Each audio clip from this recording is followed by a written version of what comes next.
नमस्कार, मैं हूं आपके साथ यशी शुक्ला। जनहित में आप सभी का स्वागत है। बारिश और फिर तेज गर्मी के बाद फिर बारिश, इस तरह के मौसम और तापमान में बार बार हो रहे परिवर्तन के कारण कई तरह की बीमारियों के बढ़ने का जोखिम बना हुआ है। फिलहाल इस मौसम में सेहत को लेकर विशेष सावधानी बरतने की जरूरत है। थोड़ी सी लापरवाही कई प्रकार की बीमारियों के जोखिम को बढ़ाने वाली हो सकती है। इन दिनों दो प्रकार की बीमारियों के मामले सबसे अधिक देखे जा रहे हैं। पहला, दूषित भोजन पानी के कारण होने वाली समस्याएं, और दूसरा मच्छर जनित बीमारियां। ये दोनों ही स्थितियां कई मामलों में आपके लिए दिक्कतों को बढ़ाने वाली हैं। अस्पतालों में वायरल फीवर, मच्छरों से पनपने वाली बीमारियां, मलेरिया, डेंगू के साथ आई फ्लू के मरीजों की भरमार है। देखिए रिपोर्ट।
जी हाँ, तो बारिश के बाद अब कहीं ना कहीं लोगों को बीमारियों ने जकड़ लिया है।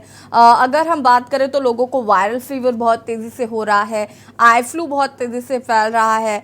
साथ ही साथ अगर हम बात करें तो डायरिया, स्किन रोग जैसे बहुत सारे बीमारियां हैं जो लोगों को अपनी चपेट में ले रही हैं। आज हम इसी पर चर्चा करेंगे कि अपने आप को कैसे बचाएं, अपना रख रखाव कैसे करें, साथ ही साथ हम कैसे खुद को इन बीमारियों से बचा सकते हैं, क्या हमें डाइट लेनी चाहिए, किस तरीके से हमें मच्छरों से खुद को बचाना है। इन तमाम मुद्दों पर आज हम बातचीत करेंगे। टीवी स्क्रीन पर नंबर भी फ्लैश हो रहे हैं, आप हमें कॉल भी कर सकते हैं। डॉक्टर अशांक कैरन हमारे साथ जुड़े हुए हैं, जो कि अध्यक्ष हैं आईएपी उत्तराखंड से। बहुत बहुत स्वागत है अशांक जी आपका। और आपसे मैं जानना चाहूँगी, बरसात के मौसम में सबसे ज़्यादा बीमारियां लोगों को होती हैं, लोग बीमार होने लगते हैं और उसका कहीं ना कहीं ये असर देखने को मिलता है कि घर में एक सदस्य भी बीमार होता है तो धीरे धीरे देखते हैं वायरल फीवर बहुत तेज़ी से लोगों को आपस में घर में ही फैलना शुरू हो जाता है। और अभी आई फ्लू का कहर बहुत तेज़ी से देखने को मिल रहा है। जी देखिए, आई फ्लू पिछले कुछ दिनों से बहुत ही तेजी से बढ़ा है और आई फ्लू इस बार जो हो रहा है वो थोड़ा सा पिछली पहले या हमेशा जैसे ये होता है उससे काफी डिफरेंट है।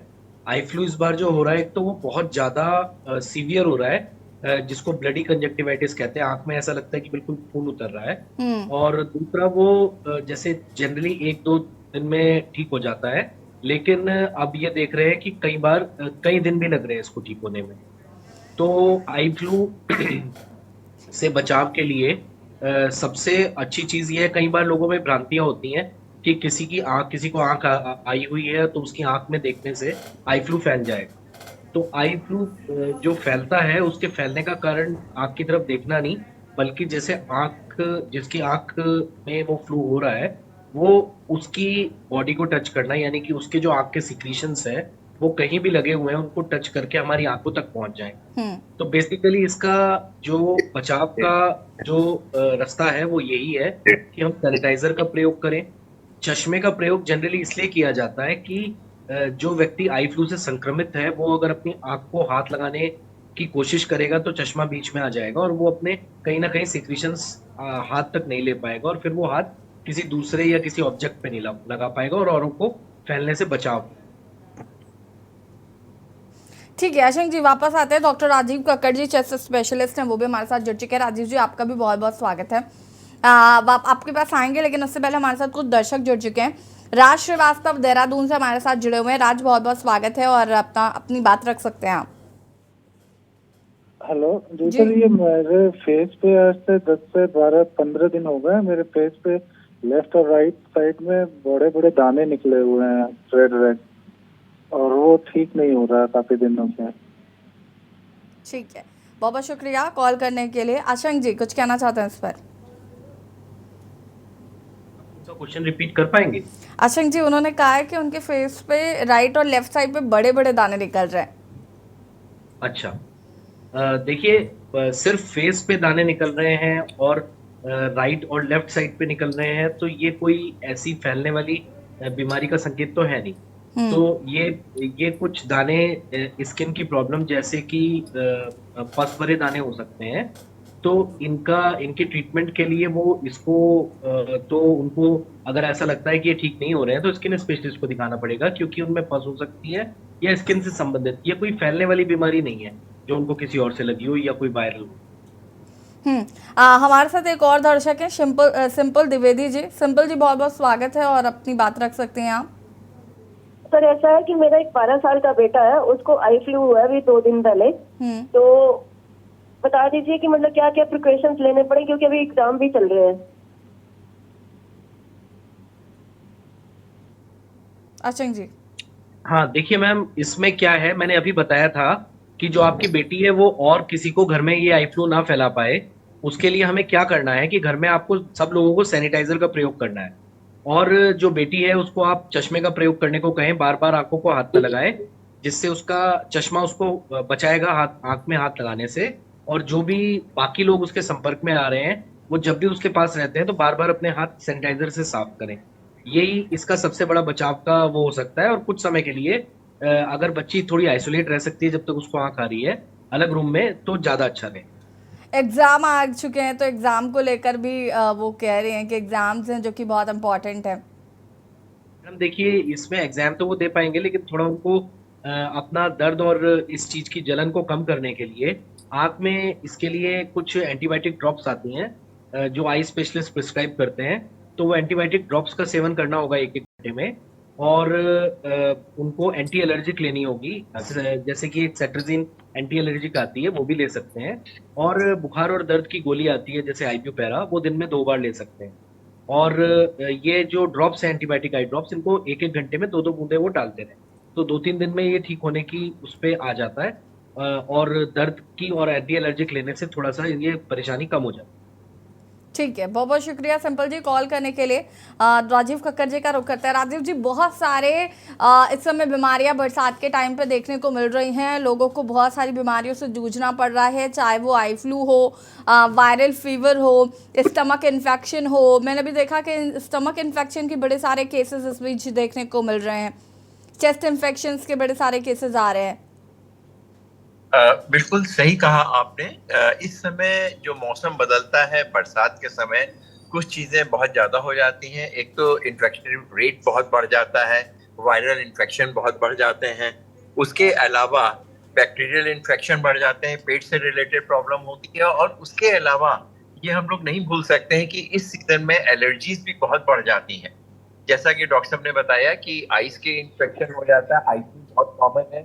उसके अलावा आइस के लिए कंजक्टिवाइटिस के अलावा हम लोग के वायरल इन्फेक्शंस के अलावा उसके सुपर रिलेटेड बैक्टीरियल इन्फेक्शन बहुत ज्यादा होते हैं, और एलर्जीज भी बहुत ज्यादा बढ़ जाती है, क्योंकि बरसात के समय जब भी मौसम बदलता है तो इस तरह की चीजें काफी बढ़ जाती है। पेट के इन्फेक्शन, क्योंकि जहाँ पानी जमा होता है वहाँ कीड़े मकोड़े होते हैं, उनसे खाने की चीजों में आते हैं, और हम लोग को गैस्ट्रोएंटेराइटिस या इससे रिलेटेड प्रॉब्लम काफी बढ़ जाती है। तो वायरल इन्फेक्शन का मल्टीप्लिकेशन होता है, बैक्टीरियल इन्फेक्शन होता है, मौसम के द्वारा हम लोग के जो चेंजेस होते हैं। अभी हम लोग को बहुत एकदम से बरसात होती है, टेम्परेचर वेरिएशन होता है, एकदम से गर्मी के समय होता है, और हम लोग एसी भी नहीं बंद कर पाते हैं और गर्मी में रह भी नहीं पाते हैं। जो टेम्परेचर वेरिएशन है, इस तरह के जो स्पेशली वो लोग जो इम्यूनो कॉम्प्रोमाइज है, जो बुजुर्ग हैं, प्रेग्नेंट वुमेन हैं, या जिनको इम्यूनोसप्रेसेंट जो दवाइयां चल रही हैं जिससे इम्यूनिटी कम होती है, ये लोग ज्यादा प्रोन होते हैं, तो इनको विशेष ध्यान देने की जरूरत होती है। तो इसलिए इस सीजन में पेट के ही infection, viral infection, bacterial infection, chest की संबंधित बीमारियां और एलर्जी बहुत ज्यादा हो जाती है। ठीक है राजीव जी, वापस आएंगे आप सभी के पास, और बता दें आपको कि लगातार टीवी स्क्रीन पर भी नंबर फ्लैश हो रहे हैं। इस मुद्दे से जुड़ी यदि आपके कोई भी राय हो, आप हमें कॉल कर सकते हैं। आशा जी, देखिए हम यहाँ पर अगर हम बात करें तो बहुत सारे इन्फेक्शंस का जिक्र हम कर रहे हैं कि बहुत सारे इन्फेक्शंस बहुत तेज़ी से फैल रहे हैं। सबसे पहले तो बरसात में कौन कौन से इन्फेक्शंस फैलते हैं, मैं चाहूँगी कि ज़रा वो भी दर्शक क्योंकि अवगत हो, और किस किस तरीके की प्रॉब्लम फेस करनी पड़ती है, ताकि वो तुरंत डॉक्टर को कंसल्ट कर सके। देखिए, 2 तरह के मोटे मोटे इन्फेक्शन आप समझ लीजिए। एक तो जो इन्फेक्शंस जो हैं खाने और पीने की चीज़ों से फैलते हैं, दूषित खाना और पीने से, और दूसरे तरह के इन्फेक्शंस आप समझ लीजिए जो किसी वेक्टर यानी कि जैसे मॉस्किटो बॉर्न। तो ये दोनों ही कारण ये है कि ये सीज़न ऐसा है कि अभी यहाँ पे हमारे जितने भी अगर आप देखें एरिया है हमारे प्रदेश का, उसमें जो जल भराव की समस्या बहुत है, क्योंकि जो ड्रेनेज सिस्टम है वो बहुत अच्छा नहीं है हमारे एरियाज़ का। तो ड्रेनेज सिस्टम अच्छा ना होने के कारण प्रॉब्लम ये है कि जल भराव रहता है, जल भराव के कारण मच्छर उत्पन्न हो जाते हैं। तो मच्छरों के कारण जो है कुछ डिजीजेस, जैसे आपने भी डिस्कस किया था, चिकनगुनिया और डेंगू, ये अपने पांव पसारते हैं। मलेरिया आजकल कम हो गया है, पिछले 2-3 साल में मलेरिया का प्रकोप थोड़ा कम है, और इन दोनों बीमारियों ने अपने पैर ज्यादा पसारे हैं। इसके अलावा जो फूड बॉर्न इन्फेक्शंस है, food and water borne infections, उसमें टाइफाइड एक बीमारी है, वायरल हेपेटाइटिस एक बीमारी है, जो दूषित खाना और दूषित पेय पदार्थ लेने से फैलती हैं ये बीमारियां। और उसके अलावा वायरल फीवर और जैसे वायरल कंजक्टिवाइटिस की भी बात चल रही थी, ये बहुत तेजी से फैलते हैं। और मौसम चेंज होने के कारण जो है खांसी, निमोनिया, चेस्ट इन्फेक्शंस, इनकी समस्या और अस्थमा, ये बीमारियां हैं जो कुल मिला के इस मौसम में फैलती। बिल्कुल। हमारे साथ राजीव कक्कर जी भी है। राजीव जी, आप सुन पा रहे हैं मुझे? जी, हम सुन रहे हैं जी। राजीव जी, देखिए हम यहाँ पर अलग अलग इन्फेक्शंस का डिस्कशन कर रहे हैं। चेस्ट इन्फेक्शन भी आजकल हम देख रहे हैं कि लोगों को हो रहा है, उससे लोगों को प्रिकॉशन के लिए क्या कुछ करना चाहिए? देखिए, चेस्ट इन्फेक्शन जो हो रहा है उससे सबसे, जैसे कि अभी हम लोगों ने कुछ इन्फेक्शन हुए थे उस समय हम लोगों ने बात करी थी, जो चेस्ट के इन्फेक्शन होते हैं वो एक आदमी से दूसरे आदमी के बीच में खांसी के द्वारा एयरबॉर्न इन्फेक्शन होते हैं, तो ये जरूरी कि जो किसी को वायरल इन्फेक्शन या बैक्टीरियल इन्फेक्शन हो रहा है उसके लिए जरूरी है कि वो अपने मुंह पे कपड़ा रखें, मास्क का उपयोग करें। किसी भी जगह जाने के पहले, ये कहीं बाहर जा रहा है तो वहां से आने के बाद में हाथ अच्छे से साबुन से धोएं। जो वही नॉर्म्स जो कोविड के पीरियड पे हम लोगों ने नॉर्म्स को फॉलो करा था, उनको नॉर्म्स को अगर हम लोग करते हैं तो चेस्ट इन्फेक्शन को रोका जा सकता है। दूसरा, इस सीजन में जैसा कि हमने कहा, जो सीओपीडी के पेशेंट होते हैं जिनको सांस के संबंधित बीमारियां होती हैं, वो भी चीजें बहुत ज्यादा प्रेसिपिटेट होती हैं। जिनको वायरल इन्फेक्शन, अक्सर आजकल हम लोग देख रहे हैं कि जिनको वायरल इन्फेक्शन होता है उनको भी इस समय ये चेस्ट के इन्फेक्शन हो जाता है, क्योंकि वायरल इन्फेक्शन के बाद में जो एयरवेज हैं ज़्यादा सेंसिटिव हो जाती हैं और सांस का अटैक हो जाता है, सीओपीडी के अटैक हो जाते हैं। तो इन पेशेंट्स को, और जो उनको इम्यूनो कम्प्रोमाइज पेशेंट हैं जिनकी बॉडी रेजिस्टेंस कम है, उनको विशेष ध्यान रखने की जरूरत है। बिल्कुल। अच्छा जी, मैं आपसे जानना चाहूँगी कि ये जो इस समय वायरल फीवर है, ये भी हम देख रहे हैं कि फैमिली में एक किसी मेंबर को होता है तो दूसरे मेंबर को भी होना शुरू हो जाता है, तो ये कैसे होता है? और क्योंकि इसकी वजह से कई बार क्या होता है, अगर मदर को है और बच्चा छोटा है और उसको फिर इसी तरीके से ये प्रॉब्लम होने लगती है, तो बच्चे के साथ फीवर का इशू जो होता है वो कहीं ना कहीं बहुत ज़्यादा प्रॉब्लम क्रिएट करता है। जी, वायरल फीवर, देखिए वायरल फीवर जैसे आप सब जानते हैं कोरोना एक तरह का वायरल फीवर था, तो ज्यादातर वायरल फीवर का जो मोड ऑफ स्प्रेड होता है वो हवा से ही फैलता है। तो ये एक एयरबॉर्न इन्फेक्शन होते हैं ज्यादातर, जो कि वायरस जो है जो ट्रेवल करता है वो हमारे रेस्पिरेटरी सिक्रीशन, यानी कि हमारे सांस या छींक या खांसी से हवा में फैलता है और दूसरे तक पहुंचता है। और दूसरा रूट भी हो सकता है इसका ट्रांसमिशन का, वायरल फीवर का, और वो कभी कभी फूड बॉर्न या पेय पदार्थ पीने से भी हो सकता है, जैसे वायरल हेपेटाइटिस। तो वायरल इन्फेक्शन ज्यादातर तो ये हवा से ही फैलते हैं। और जैसे आपने बात की मदर से चाइल्ड में, ये बहुत बड़ी एक मदर्स की ना वो रहती है। जब भी मरीज हमारे पास भी आते हैं ज्यादातर बच्चों के डॉक्टर्स के पास, तो यही होता है कि मदर्स को ऐसा लगता है कि शायद इस समय मैं बीमार हूँ, तो अगर मैं अपने बच्चे को दूध पिलाऊंगी तो शायद मेरे बच्चे को जो है बीमारी हो जाएगी, जो कि सोचना बिल्कुल पूरी तरह गलत है। और माँ का दूध बच्चे के लिए कितना इंपॉर्टेंट है ये तो आप सब लोग जानते ही हैं, और आजकल ब्रेस्ट फीडिंग वीक भी चल रहा है, तो इसमें सभी मदर्स को ये सजग रहना है कि उनके दूध पिलाने से ये नहीं फैलेगा। उनके, जैसे अभी डॉक्टर साहब ने बताया कि अगर वो वायरल फीवर से ग्रस्त हैं, तो जब भी वो अपने बच्चे के करीब जाएं वो मास्क पहने, और मास्क पहन के उसको हैंडल करें, उसको गोद में लें, उसको दूध पिलाएं, उसका कपड़े चेंज करें। दूध ना पिलाने से ना फैले ऐसा नहीं होगा। अपने आप को बच्चे के पास जाते वक्त अपने मुंह पे मास्क रखने से बच्चे का बचाव, तो ये सबसे बड़े बचाव का तरीका है वायरल फीवर जो हो रहे हैं उनमें। दूसरा बचाव का तरीका है सैनिटाइजर यूज करना, अपने हाथ खाने पीने से पहले अच्छी तरह धोना। और जैसे ये जो फूड बॉर्न इन्फेक्शन है, ये हमेशा हम जो भी कोई चीज ऐसी खाएंगे जो ठंडी होगी, ऐसे मौसम में हम जब भी कभी बाहर जाते हैं तो हमें ऐसी चीज नहीं खानी चाहिए जो ठंडी होती हैं, जैसे कोई जूस हो गया, गन्ने का रस हो गया, या ठंडी चीजें जो अवेलेबल होती है मार्केट में। ठंडी चीजों में बैक्टीरिया ग्रो कर सकते हैं। अगर हम कोई गर्म चीज खाएं मार्केट में, गर्म होने के कारण बैक्टीरिया मर जाते हैं उसमें, तो गर्म चीजें हम खा सकते हैं, ठंडी चीजों को हमें अवॉइड करना चाहिए। और जनहित में आज हम बात कर रहे हैं बारिश से होने वाली बीमारियों की। बारिश और फिर तेज गर्मी के बाद और फिर बारिश, इस तरह के मौसम और तापमान में बार बार जिस तरीके से परिवर्तन हो रहे हैं, जो कि बीमारियों बढ़ाने का एक जोखिम जो है वो लोगों के ऊपर बना हुआ है। फिलहाल इस मौसम में सेहत को लेकर विशेष सावधानी बरतने की जरूरत है। थोड़ी सी लापरवाही कई प्रकार की बीमारियों के जोखिम को बढ़ाने वाली हो सकती है। इन दिनों दो प्रकार की बीमारियों के मामले सबसे अधिक देखे जा रहे हैं। पहला वो जो कि दूषित भोजन पानी के कारण होने वाली समस्याएं हैं, और दूसरा मच्छर जनित बीमारियां। ये दोनों ही स्थितियां कई मामलों में आपके लिए दिक्कतों को बढ़ाने वाली हैं, लेकिन आप चिंता मत करिए। हमारे साथ डॉक्टर का एक पैनल बैठा हुआ है और हम इस पर डिस्कस कर रहे हैं कि कैसे हम बचा सकते हैं खुद को, कैसे हम बचाव कर सकते हैं ऐसी बीमारियों से, हमें क्या कुछ करना चाहिए, हमें क्या कुछ नहीं करना चाहिए, हम इसी पर डिस्कस कर रहे हैं। मेहमान लगातार हमारे साथ बने हुए हैं और मैं यहाँ पर राजीव जी आपका रुख करना चाहूँगी कि जिस तरीके से अलग अलग डिसीज़ हो रही हैं या अलग अलग बीमारियाँ इस वक्त हमें देखने को मिल रहा है, सबसे ज़्यादा क्या प्रॉब्लम अभी आपने देखा कि लोगों को सबसे ज़्यादा फेस करनी पड़ रही है? देखिए, जैसा कि आपने बिल्कुल सही कहा है, हम लोगों को जो सबसे ज़्यादा प्रॉब्लम होती है, एक तो इन्फेक्शंस, वो इन्फेक्शन अगर हम बात करें तो पेट से संबंधित बीमारियां, फेफड़े से संबंधित बीमारियां और एलर्जीज़, ये सारी चीज़ें जो हम लोग की होती है, ज़्यादातर चीज़ें कंटामिनेशन से होती है, चाहे वो फूड पॉइजनिंग हो, चाहे वो एयरबॉर्न इन्फेक्शन हो, जैसे कि वायरल इन्फेक्शन एक आदमी से दूसरे आदमी पे ड्रॉपलेट्स के, जैसे कि डॉक्टर साहब ने कहा कि ड्रॉपलेट के द्वारा एक आदमी से दूसरे आदमी तक फैलता हुआ है। और स्पेशली वो लोग जो कि इम्यूनो कॉम्प्रोमाइज़ होते हैं, उनको इस तरह की ज़्यादा बीमारियां होती हैं।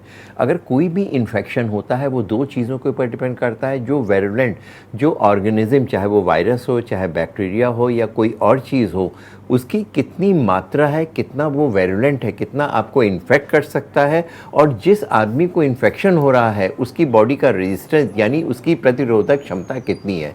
वो लोग, जैसा कि अभी हम लोगों ने थोड़ी देर पहले डिस्कस करा था, जिनकी इम्यूनिटी कम है, जिनकी लाइफ स्टाइल कम है, जो सारे दिन बैठे हुए रहते हैं, जिनका वेट ज़्यादा है, डायबिटिक है, इम्यूनो कॉम्प्रोमाइज़ है, जिनको कैंसर से संबंधित बीमारियां या वो दवाइयों का उपयोग हो रहा है जिसकी उनकी इम्यूनिटी कम है, बुज़ुर्ग हैं, छोटे बच्चे हैं, प्रेग्नेंट वुमेन हैं, ये लोग ज़्यादा प्रोन होते हैं किसी इन्फेक्शन के लिए।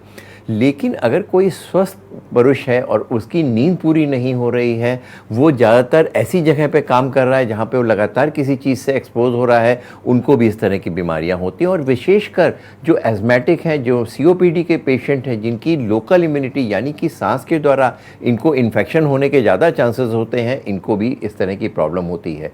आजकल हम लोग देख रहे हैं कि OPD में जो केसेस बढ़ रहे हैं वो वायरल इन्फेक्शन के बढ़ रहे हैं, लूज़ मोशन, वॉमिटिंग के बढ़ रहे हैं, और उनको जो वायरल इन्फेक्शन हो रहा है इनको भी इस तरह का हो रहा है कि एकदम से ICU में एडमिशन्स हो रहे हैं और उनको वेंटिलेट करने की भी ज़रूरत पड़ रही है। तो एक ये प्रकोप जो कि मौसम बदलने के साथ में हो रहा है, ये कुछ ज़्यादा हो रहा है। और इस बार जैसे देखा गया है कि या तो बहुत ज़्यादा गर्मी होती है और सडनली बरसात आ जाती है, टेम्परेचर कम हो जाता है। हम लोग ज़्यादातर लोग बैठे हुए हैं, AC को भी में बैठते हैं, कूलर में बैठते हैं और सडनली धूप में आ जाते हैं। जो टेम्परेचर वेरिएशन है वो भी हमारी इम्यूनिटी पर इफेक्ट करता है, हमारी प्रतिरोधक क्षमता पे फ़र्क पड़ता है और हम लोग तुरंत बीमार हो जाते हैं। बिल्कुल, हम आगे इस पर बात करेंगे। हमारे साथ कुछ दर्शक जुट गए हैं, उसके बाद अशंक जी आपके पास आऊंगी मैं। गिरीश है कानपुर से, बहुत बहुत स्वागत है आपका गिरीश जी, और अपनी बात को पूरा कर सकते हैं आप। डॉक्टर लोगों ने बहुत अच्छी अच्छी बातें बताई, लेकिन अपना अनुभव ये है कि जो हमारी भोजन व्यवस्था है, हमारे पुरानी भोजन व्यवस्था है, उसको हमने अस्वीकार कर दिया है, और चटर पटर वाली व्यवस्था जो आजकल अंग्रेजों की चलाई हुई है उसको हमने स्वीकार कर लिया है। तो सरकार इस ओर ध्यान दे। ये मेमोज और चाटे और पकौड़े जो जगह जगह बिक रहे हैं, इन पे क्या साफ सफाई है? लोग खाते हैं, बच्चे बीमार होते हैं। और गिरीश जी, इस जगह पर भी क्या सरकार ही ध्यान देगी? सारे काम क्या अब सरकार का ही जिम्मा है? कुछ आप भी तो करिए, आप भी तो कोई मुहिम छेड़िए। तो आप इसको अगर संभालना चाहते, डॉक्टर पोर्टेबल जो है आई के स्पेशलिस्ट को मोहल्ले मोहल्ले गाड़ियों से भेजे, वहां जाके दवा लिख दें, बच्चों को आराम हो जाए। और ये हर जगह आंखों के डॉक्टर हैं नहीं हर जगह, तो लोग परेशान हैं। इसलिए मोबाइल व्हीकल बना करके लोगों का इलाज कराने की व्यवस्था आंखों के लिए सरकार करा दे। बाकी भोजन व्यवस्था अगर अपनी सुधार ले आदमी, तो काफी कुछ बीमारियों से वो लड़ सकता है और काफी कुछ वो बच सकता है। और जब तक ये भोजन व्यवस्था नहीं सुधारे। शुक्रिया आपका गिरीश जी कॉल करने के लिए। गौरव हमारे साथ एक दर्शक उन्नाव से जुड़ चुके हैं। गौरव जी बहुत बहुत स्वागत है और अपनी बात रख सकते हैं आप। जी, मेरी आंख लाल है और सूजी हुई है, दर्द होता है। निसंदेह आपको आई फ्लू हो गया।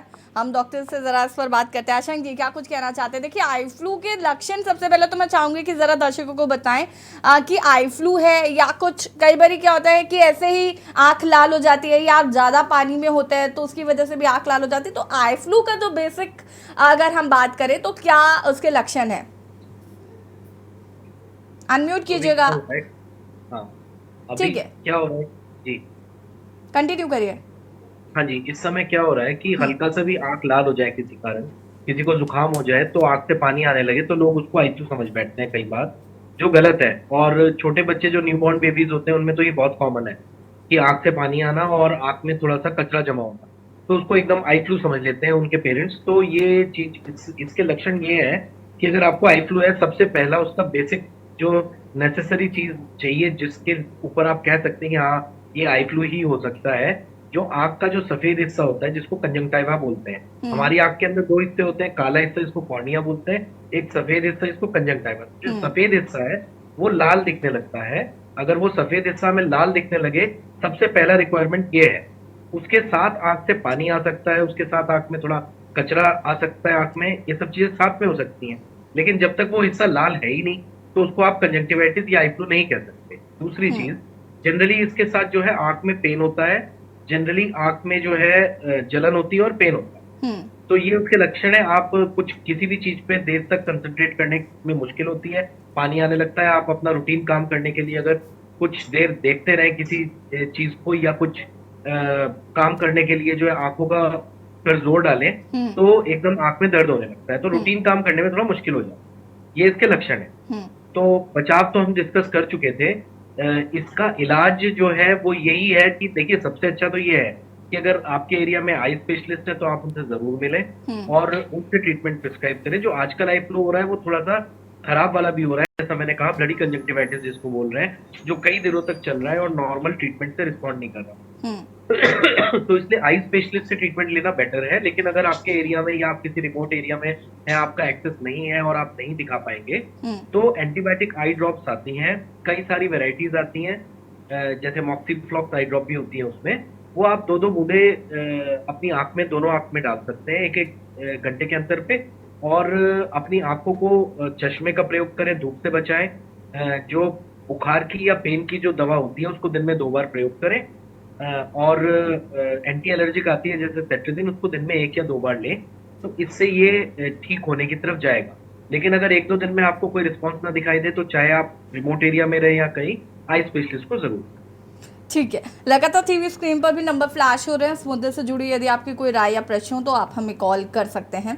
राजीव जी, बड़ी सारी बीमारियां आजकल हम देख रहे हैं कि कोरोना से अटैच्ड बताई जा रही हैं, कि जिनको कोविड हुआ उसके बाद कई ऐसे लोग हैं कि उनको बहुत सारी प्रॉब्लम्स हो रही हैं, और डॉक्टर भी ये बात कहते हैं कि नहीं, ये कहीं ना कहीं कोविड के इफेक्ट है जो उस टाइम हुए थे, और वो धीरे धीरे निकल कर सामने आ रहे हैं। चाहे वो जिस तरीके से लोगों का आई साइट वीक होने का, कुछ लोगों का ऐसा प्रॉब्लम है जिसको कोविड से जोड़ा जा रहा है, बाल झड़ना, या फिर इम्यूनिटी जो है उसको वो वीक होना, तो ऐसे बहुत सारी चीज़ें देखने को मिली। तो ये क्या संभव है?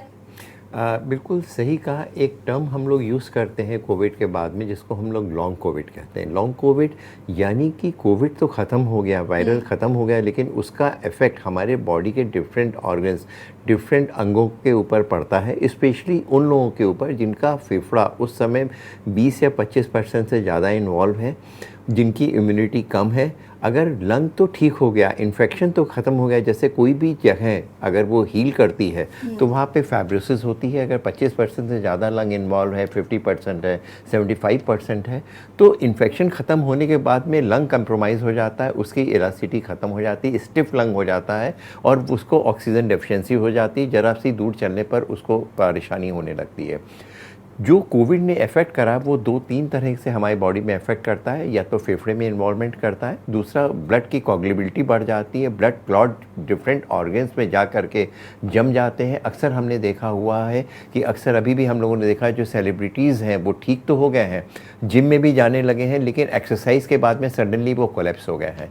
उनके हार्ट के ऊपर इफ़ेक्ट पड़ा, आर्टरीज में छोटे छोटे थक्के जमे हुए हैं। जब आप चलते हैं, मूव करते हैं, तो वो थक्के बॉडी के जिस ऑर्गन में जाते हैं, चाहे वो ऑर्गन अगर आइज़ है तो आइज़ के ऊपर जो ब्लड वेसल सप्लाई है वो बहुत पतली होती है, अगर वो ब्लॉक हो जाती है तो उसमें विज़न के ऊपर इफेक्ट होता है। अगर किडनी में हो जाता है तो किडनी कंप्रोमाइज़ हो जाती है, लंग में इफेक्ट होता है तो लंग कंप्रोमाइज़ होता है। यानी बॉडी के जिस ऑर्गन में जहाँ ब्लड सप्लाई है, अगर वहाँ पर वो कंप्रोमाइज़ हो गया है तो वो ऑर्गन इफेक्ट करता है। उसके अलावा हम लोग जो मसल एग्जॉस्ट हो जाती हैं, हमारे मसल्स की टोन के ऊपर इफेक्ट पड़ता है, हम लोग के स्टेमिना कम होता जा रहा है। और जो सबसे इम्पॉर्टेंट चीज़ है, कोविड के बाद में हम लोग को आलसी बना दिया है, लाइफ एक यू टर्न पे चली गई है।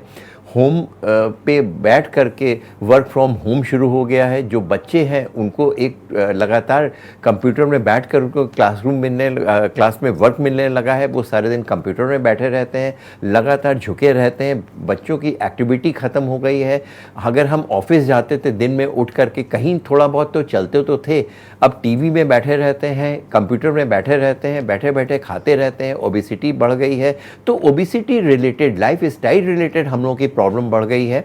रात भर हम लोग बैठ करके, पहले हम लोग टीवी पिक्चर्स जाते थे, 2 घंटे की पिक्चर होती थी, ख़त्म हो जाती थी। अब हम लोग नेटफ्लिक्स में बड़ी बड़ी सीरियल देखते हैं जो 6-8 घंटे, और वो इतने इंटरेस्टिंग होते हैं कि एक बार में ख़त्म करने की कोशिश करते हैं और रात भर बैठ के खाते हैं और टीवी देखते रहते हैं। नहीं हमारी नींद पूरी होती है, और ज़्यादा खाना या जंक फूड लेने से हमारी ओबेसिटी रिलेटेड और या लाइफ स्टाइल रिलेटेड प्रॉब्लम्स भी बढ़ती जा रही हैं। ठीक है आशंक जी, मैं आपसे जानना चाहूँगी, डायरिया भी इस समय बहुत ज़्यादा तेज़ी से फैल रहा है, तो उसके लक्षण तो हमें पता है, लेकिन उसके प्रिकॉशंस क्या है, मैं चाहूँगी कि आप ज़रा बताएं। देखिए, प्रिकॉशंस वही हैं, फूड बॉर्न डिजीज है, food and water borne disease है, तो हमें पेय पदार्थ और इस तरह की चीज़ें जो है, जैसे मैंने पहले भी बोला, हमें जो पानी पीने वाला पानी है घर के अंदर, वो अगर हमारे घर में वाटर फिल्टर है या हमारे घर में कोई वाटर प्यूरिफायर है तो बहुत अच्छी बात है। अगर हमारे घर में वाटर प्यूरिफायर या वाटर फिल्टर नहीं है, तो चाहे हमारे पास म्युनिसिपैलिटी का पानी आ रहा है या ग्राउंड वाटर आ रहा है, कोई भी पानी को हमें पहले उबालना है और उबाल के फिर ठंडा करके पीना है। तो उबालना सबसे अच्छा तरीका है, वाटर प्यूरिफायर या वाटर उसके एब्सेंस में, फिल्टर के एब्सेंस में, और इससे आधी बीमारी तो इससे ही दूर हो सकती है।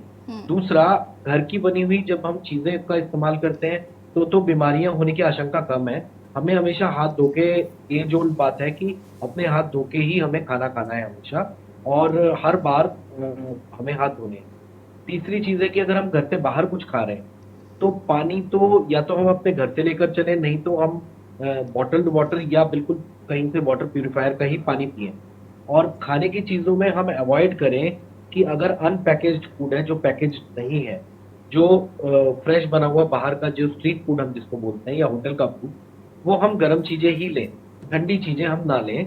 जब भी हम कोई ठंडी चीज़ लेंगे उसमें बैक्टीरिया हो, इस चीज़ की हमेशा रिस्क रहेगा, तो उससे हमेशा हम डिजीज फैल सकता है। अगर हम बाहर जा रहे हैं तो सलाद अवॉइड करें, ऐसी चीज़ें जो ठंडी हैं जैसे कि जूसेस, दही वगैरह, ये चीज़ें अवॉइड करें। गरम फ्रेशली प्रिपेयर्ड जो चीज़ गरम है अभी, उसमें बैक्टीरिया ग्रो नहीं कर सकता, उसको हम बिल्कुल। अक्षय जी, मैं वापस आऊँगी आपके पास। राजीव जी, देखिए जिस तरीके से बीमारियां बहुत तेज़ी से फैल रही हैं, मैं लगातार बच्चों का डिस्कशन इसलिए कर रही हूँ क्योंकि बच्चों को समझाना बहुत मुश्किल होता है कि ये फूड आप नहीं खा सकते या बरसात में नहीं खा सकते, क्यों नहीं खा सकते, बहुत सारी चीज़ें, बहुत सारे सवाल होते हैं, और फिर घर वाले उसको अवॉइड करने की कोशिश करते हैं कि इन सवालों के कौन जवाब दे। लेकिन बड़ी चीज़ ये है कि बच्चों के साथ इस समय हम देख रहे हैं बहुत सारे प्रॉब्लम्स हो रहे हैं। उनको इन्फेक्शन हो रहा है, स्टमक में इन्फेक्शन हो रहा है जो कि बहुत सीवियर है, मुझे लगता है। वायरल फीवर उनको बहुत तेज़ी से हो रहा है, और मैं बच्चों का जिक्र बार बार इसलिए कर रही हूँ क्योंकि इस बीच मैंने कानपुर में भी बहुत सारे केसेस देखे जो वायरल फीवर के बच्चों के साथ बहुत ज़्यादा देखने को मिल रहा है। ये ऐसा क्यों, बच्चों के साथ ऐसा क्यों हो रहा है? बिल्कुल सही कहा आपने। एक तो हम लोग के जो लाइफ स्टाइल है, जैसे बच्चों की भी लाइफ स्टाइल बहुत ज़्यादा फ़र्क हो गई है।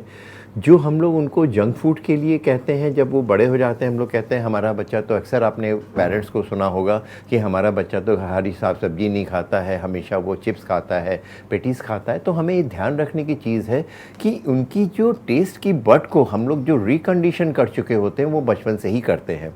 उनको शुरू में ही, अगर वो बच्चा रोता है तो हम लोग मोबाइल फ़ोन उसको बचपन में ही पकड़ा देते हैं। खाना नहीं खाता है या कोई चीज़ नहीं खाता है, बेटा ये कर लो तो हम तुम्हें चॉकलेट देंगे, चॉकलेट डे शुरू हो गया है।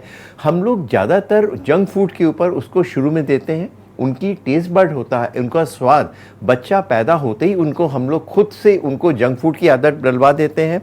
बच्चे को बैठे बैठे टीवी देखते हुए हम लोग उनको खाने के लिए प्रमोट करते हैं। कितनी बार हुआ है कि आप टेबल में बैठ करके आप बच्चे के साथ में टाइम दीजिए और उनके साथ बैठ के खाना खाइए। आप भी हरी सब्जी खाएंगे तो वो भी खाएगा, आप रोटी खाएंगे तो वो भी खाएगा। अगर उसको शेक का शौक़ है तो वो लेकर, लेकिन हम लोग सारी चीज़ें वही देते हैं जिसमें प्रिजर्वेटिव्स होता है, जिसमें कलर्स होते हैं, एक्सपायरी होती है। तो बच्चों की एक हैबिट, हम खुद ही उनकी एक हैबिट डाल देते हैं कि हाँ अब इनको इसी चीज़ का शौक़ है, इनको यही है। अगर हम खुद इस बात का ध्यान रखें, उनके साथ कुछ थोड़ा सा खेलें, उनकी इम्यूनिटी होने दें। बच्चों में ओबेसिटी होने लगी। कभी आपने अब से 20-25 साल पहले सुना था कि बच्चों में ही ओबेसिटी होती थी?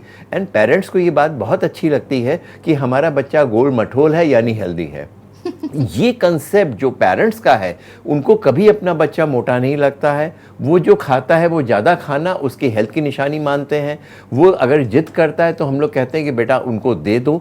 तो सारी चीज़ें हम ही लोग उनको हैबिट करते हैं। कितने बच्चे आजकल स्पोर्ट्स में एक्टिव हैं, अगर उनको पूछते हैं कि आपको क्या पसंद है तो अपने कुछ गेम जो इंडोर गेम्स होते हैं वो ये कह देते हैं कि हाँ हमें वीडियो गेम पसंद है। कितने लोग कहते हैं कि हम टेनिस खेलने जाते हैं, हमें क्रिकेट पसंद है। क्रिकेट का तो फिर भी शौक है। इंडिविजुअल गेम्स कितने लोग खेलते हैं। तो बच्चों की फिजिकल एक्टिविटीज़ ख़त्म हो गई हैं। हर बच्चे को पेरेंट्स इतने ज़्यादा प्रेशराइज करते हैं कि उनको अगर 99% नंबर लाना है, बेटा ये करना है, तो हम ही लोग उनको इतना ज़्यादा प्रेशराइज कर देते हैं कि अगर आपका बच्चा टॉपर हो भी जाएगा तो आपको क्या लगता है कि टॉप आने से वो लाइफ में सक्सेसफुल हो जाएगा। हम लोग क्यों बच्चों का बचपना छीन रहे हैं। हम लोग उनको इस डायरेक्शन में भेज रहे हैं जहाँ पे उनकी हेल्थ भी ख़राब है, उनका हैप्पीनेस ख़त्म हो गई। केवल हम लोग एक कॉम्पिटिटिव लाइफ में उनको उस दौड़ में शामिल कर दें जिसका अंत हमें खुद भी नहीं मालूम है। उनकी हेल्थ ख़राब है, उनकी इम्यूनिटी ख़राब है, उनकी हैबिट्स ख़राब है। इसकी यही कारण है आजकल बच्चों में इन्फेक्शंस, उनसे लाइफ स्टाइल रिलेटेड प्रॉब्लम अब से 20 साल पहले हम लोग को नहीं मालूम था बच्चों में भी इस तरह की प्रॉब्लम होती है। जी बिल्कुल। हमारे साथ यहाँ पर अशंग रंज भी है। अशंग जी, मलेरिया और डेंगू में क्या डिफरेंस है? देखिए, दोनों ही मच्छरों से फैलने वाली बीमारियां हैं। मलेरिया जो डेंगू का मच्छर है जनरली वो स्टैग्नेंट पानी में ही रहता है, स्टैग्नेंट और साफ पानी में, जबकि मलेरिया के मच्छर के साथ ऐसा नहीं है। अलग अलग टाइप का मच्छर होता है। खैर, आजकल ये देखा गया है कि जब से कोरोना खत्म हुआ है उसके बाद से मलेरिया के बहुत कम केसेस देखे जा रहे हैं। ज्यादातर अब इस मौसम में मलेरिया और चिकुनिया के केसेस देखे जा रहे हैं। सॉरी, डेंगू और चिकुनिया के केसेस देखे जा रहे हैं। मलेरिया में हाई ग्रेड फीवर चिल्स के साथ आता है, बहुत ठंडी के साथ बुखार आता है, और उसमें कंडीशन दो अलग अलग वैरायटी होती है। एक पर्टिकुलर वैरायटी होती है फाल्सीपैरम, जिसमें कि तेजी से मरीज बिगड़ सकता है। और डेंगू में क्या होता है कि डेंगू में मेनली जोड़ों का दर्द होता है, फीवर भी आता है और कभी कभी फीवर तेज भी हो सकता है, और पेट से संबंधित प्रॉब्लम, पेट में दर्द, उल्टी का मन या उल्टी, ये सब डेंगू में होता है। और डेंगू में जनरली 4-5 दिन के बाद बिगाड़ हो सकता है। जैसा लोग सोचते हैं कि डेंगू में ज़्यादा प्रॉब्लम प्लेटलेट्स कम होने से होती है, उसके विपरीत ज़्यादातर डेंगू के केसेस जो बिगड़ते हैं वो इसलिए बिगड़ते हैं कि जो बॉडी का जो सिस्टम है, फिजियोलॉजिकल सिस्टम, उसमें अपने जो ब्लड प्रेशर को मेंटेन रखने की कैपेसिटी कम हो जाती है और पेशेंट शॉक में चला जाता है। तो डेंगू का जो मेन है कि अगर किसी को डेंगू के लक्षण है और वो अगर घर में है, हॉस्पिटल में एडमिट नहीं है, तो उसको ज़्यादा से ज़्यादा पीने वाली चीज़ें, पानी का सेवन करना चाहिए, और अपने आप को जितना ज़्यादा पानी पिएगा उतना अच्छा रहेगा उसके लिए।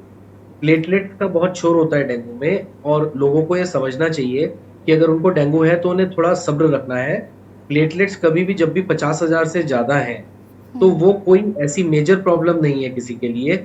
उसमें सिर्फ वॉच रखने की ज़रूरत है, रोज रोज प्लेटलेट्स कराने की ज़रूरत नहीं है डेंगू। और खतरनाक स्तर जिसको कहेंगे बहुत खतरनाक, वो तो 20,000 या उससे कम होता है। तो डेंगू मेनली ये है। और जो चिकुनिया जो आपने नहीं बताया, आजकल चिकुनिया भी बहुत फैल रही है। जैसे आजकल लोग देख रहे हैं कि फीवर आया और फीवर के बाद बहुत समय तक, दिनों तक, महीने तक, या कभी कभी चिकनगुनिया के क्या कुछ लक्षण होते हैं वो भी मैं चाहूंगी कि जरा बताइए। वही बता रहा हूँ मैम। चिकुनिया में क्या होता है कि बहुत समय तक फीवर आने के बाद लोगों को ये फील होता है कि बॉडी में पेन जा ही नहीं रहा है। लक्षण ये होगा, मरीज ये कहेगा कि भाई मैं तो टॉयलेट जाता हूँ तो मेरे से बैठा भी नहीं जाता है, वहां पे पैर इतने अकड़ जाते हैं मैं खड़ा भी नहीं हो पाता। या और ये लक्षण जो है फीवर ठीक होने के कई दिन, महीने, और कुछ केसेस में तो साल तक भी रह सकते हैं। तो जो पेशेंट है इसमें चिकुनिया में मतलब जान का खतरा तो कम रहता है, लेकिन जो बंदा है जिसको ये डिजीज हुआ है, बच्चा या बड़ा, उसके काम पे, उसके वर्क पे, उसके लाइफ क्वालिटी पे ये कुछ समय के लिए बहुत तगड़ा प्रभाव डालता है। तो हाँ जी। अशंक जी बहुत बहुत शुक्रिया आपका तमाम जानकारी साझा करने के लिए। राजीव जी आपका भी बहुत बहुत शुक्रिया तमाम जानकारी साझा करने के लिए। और आज हम जनहित में बात कर रहे हैं उन बीमारियों की जो बरसात की वजह से होती हैं, कैसे खुद को बचाया जा सकता है, क्या कुछ लक्षण होते हैं, ये हमने डिस्कस किया। साथ ही साथ घर में आपको किस तरीके से बचाव करना है या बच्चों को किस तरीके से सेफ रखना है, इस पर हमने चर्चा की। उम्मीद करते हैं आपको हमारा आज का कार्यक्रम पसंद आया होगा। देखते रहिए के न्यूज़ ज़रिया। नमस्कार।